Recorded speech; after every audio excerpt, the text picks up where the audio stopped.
بسم اللہ الرحمن الرحیم۔ میرے پیارے دوستو السلام علیکم۔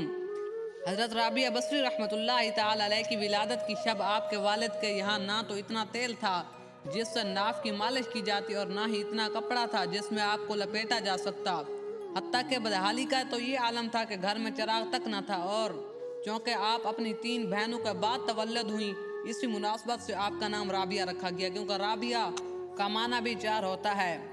جب آپ کی والدہ نے والد سے کہا کہ پڑوس میں تھوڑا سا تیل مانگ کر لاؤ تاکہ گھر میں کچھ روشنی ہو جائے، تو آپ نے شدید اصرار پر ہمسائے کے دروازے پر صرف ہاتھ رکھ کر گھر میں آ کے کہہ دیا۔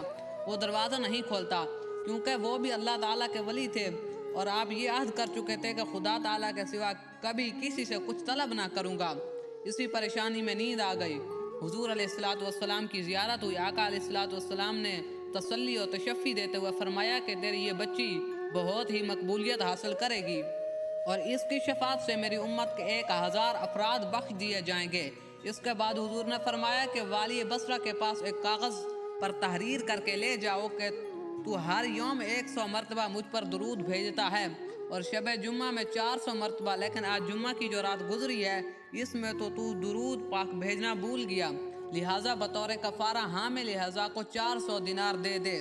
اگلی صبح کو بیدار ہو کر آپ بہت روئے اور خط تحریر کر کے دربان کے ذریعے والی بصرہ کے پاس بھیج دیا۔ اس نے مکتوب پڑھتے ہی حکم دیا کہ حضور علیہ السلام کی یاد آوری کے شکرانے میں 10,000 درہم تو فقراء میں تقسیم کر دو اور 400 دینار اس شخص کو دے دو۔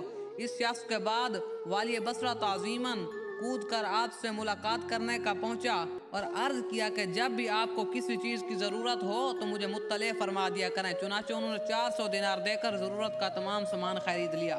تو دوستو، آپ کو کیسی لگی یہ ویڈیو؟